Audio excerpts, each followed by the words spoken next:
Tricolores de toda a terra, está no ar o seu Resenha Express, a sua resenha de todos os dias. Eu sou o Quintela e você está no canal Resenha Tricolor 1902. O canal que, olha, não quer ser a sua voz, mas que quer dar voz a você, torcedor tricolor. É isso, se liga nisso, hein? Fica aí que tá começando o Resenha Express.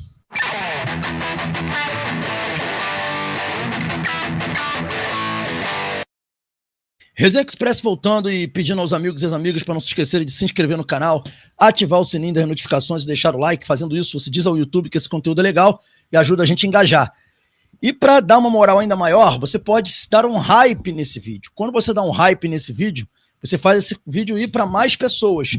É como se vocês estivessem, tipo assim, pagando um impulsionamento. Então dá essa força pra gente, é gratuito, tá? Você deixando o hype ajuda muito, muito, mas muito mesmo a gente ir longe.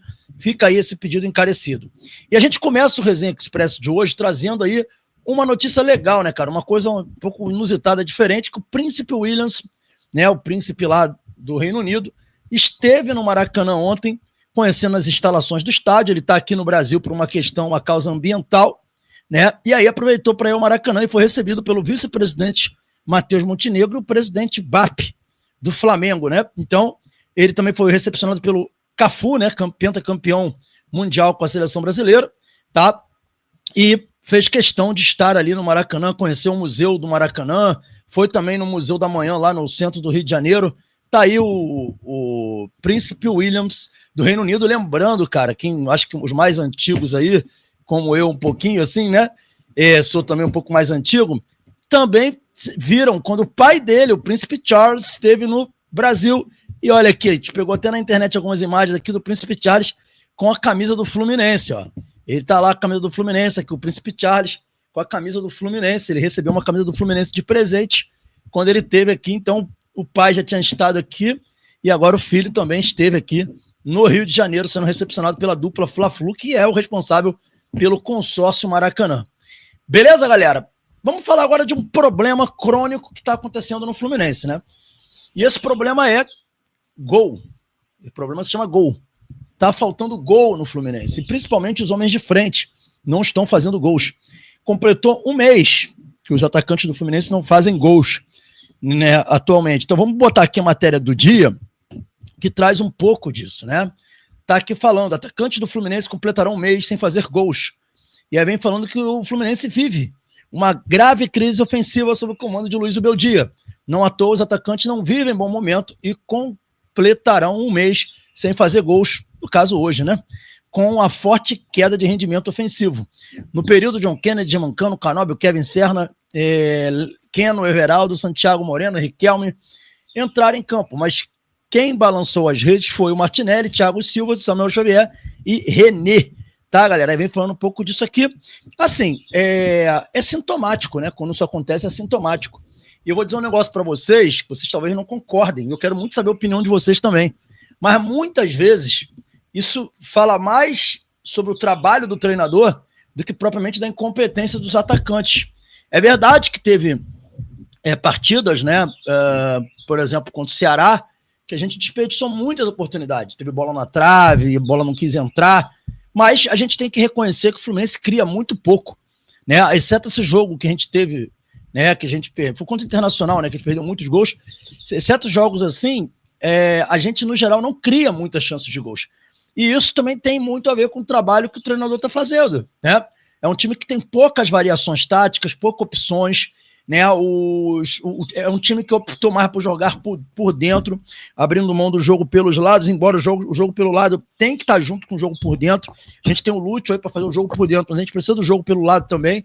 Então é um time que tem poucas variações, né? E o que nessa mesma linha, eu pergunto o que esperar do Zubeldia. Porque até agora, na minha ótica, eu não sei na ótica de vocês, eu quero ver o que vocês vão falar. E eu não tô falando aqui de substituição, gente. Não tô falando de colocar os mesmos jogadores, não tô falando do Lescano e do Lavega não jogar, não. Tô falando de trabalho, tá? De trabalho. Taticamente falando, o Fluminense é um time que continua com pouquíssimas variações de jogo. Vou dizer uma coisa que pode parecer para vocês bizarra, mas é real. O momento que o Fluminense mais teve variação tática foi com o Renato, na Copa do Mundo de Clubes. O Fluminense tinha pelo menos 3 esquemas de jogo e adotava esses 3 esquemas de jogo. Hoje, com o Zubeldia, 4-2-1-3, independente de quem vai jogar. o Lúcio Acosta tá machucado ou tá suspenso, ele coloca o Lima para fazer o que o Lúcio Acosta faz. Sendo que o Lima não tem a menor condição de fazer o que o Lúcio Acosta faz. Ninguém tem condição de fazer o que o Lúcio Acosta faz, mas você pode colocar um jogador que tem uma característica mais parecida. E nem isso ele faz. Opta pelo Lima. Então o trabalho também é muito questionável, na minha opinião, né? Mas eu queria muito que vocês também comentassem sobre isso. Eu acho que falta ao Fluminense um pouco mais de variação tática. É um time muito engessado taticamente, na minha opinião, tá bom?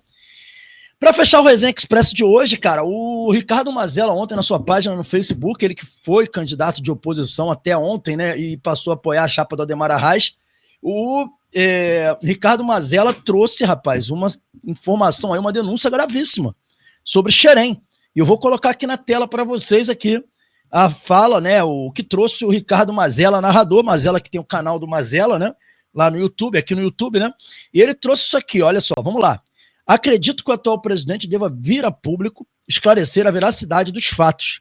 Se for verdadeira, que tome medidas enérgicas para proteger o nosso Fluminense. E aí vem um texto que ele colocou aqui, que foi um texto que ele recebeu, não sei se por WhatsApp, ou se mas alguém mandou esse texto para o Mazella, que é como se fosse uma fala de uma pessoa, de um pai de um jogador de Xerém. Vamos lá, ficou assim, ó. Treinador do 20, que no caso é sub-20, foi se desculpar com o jogador por não escalar ele por ordem do Antônio. Não sei quem é Antônio, né? Disse que tinha família e que precisa do emprego. Muito difícil. Ou seja, o treinador foi se desculpar com o jogador por não ter escalado, porque ele não pôde escalar, porque o tal do Antônio proibiu, tá?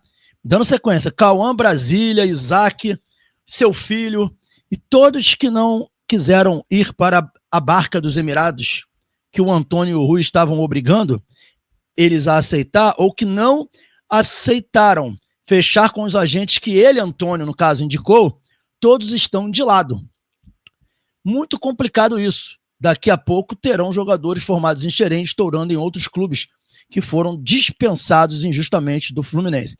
Enfim, cara, então isso aqui é uma denúncia, né, de um pai de um jogador, trazendo a informação de que um tal de Antônio, né, que eu não sei quem é, estaria, né, a princípio, boicotando garotos, né, por questões de interesses dele e de grupos de empresários dentro do Fluminense. É uma denúncia muito grave, feita aí pelo Ricardo Mazella. Obviamente, isso daí precisa ser apurado, né? E o próprio Mazella fala sobre isso. Se essa notícia for verídica, o clube tem que vir a público falar sobre isso, né? Porque é uma denúncia grave, né? É uma situação grave. Assim, vou falar sobre a minha experiência como quando eu fui jogador de base. Não estou dizendo que esse caso é verdadeiro, deixar muito claro aqui. Não posso falar isso, eu não tenho prova. Mas quando eu fui jogador de base, eu via muito esse tipo de coisa. Vou dar um exemplo para vocês. Tinha um jogador, também não vou falar o nome, obviamente, para não expor, que ele jogava como titular camisa 10, faixa, porque o pai dele comprava todos os coletes do nosso time lá que a gente jogava, um clube pequeno do Rio de Janeiro. Ele comprava os coletes, ele comprava a bola, ele comprava um monte de coisa para ajudar o clube. Então ele acabava que ele escalava o filho dele com dinheiro. Basicamente era isso que acontecia. E isso acontece no futebol de base, né? Agora, isso que está dizendo o Mazella precisa ser apurado pelo presidente Mário Bittencourt, né? Óbvio que é um ano de eleição também, e a gente sabe como é que funciona em ano de eleição, as coisas vêm a público, né? Algumas coisas verdadeiras, outras infundáveis. Enfim, vamos ver qual vai ser a providência do presidente Mário e da gestão do Fluminense sobre isso que está sendo denunciado aí, colocado, explicitado pelo Ricardo Mazella. Beleza, galera? Saudações tricolores, fiquem com Deus. Esse foi o Resenha Express. Hoje tem resenha com a galera às 10 horas da noite. Um bate-papo aqui com o chat. Eu fico lendo o chat, conversando com vocês. Fica o convite para 10 horas, vocês virem para cá, uma live, né? E a gente vai ficar conversando sobre o que vocês quiserem, valeu? Um abraço, galera. Fica com Deus. Fui!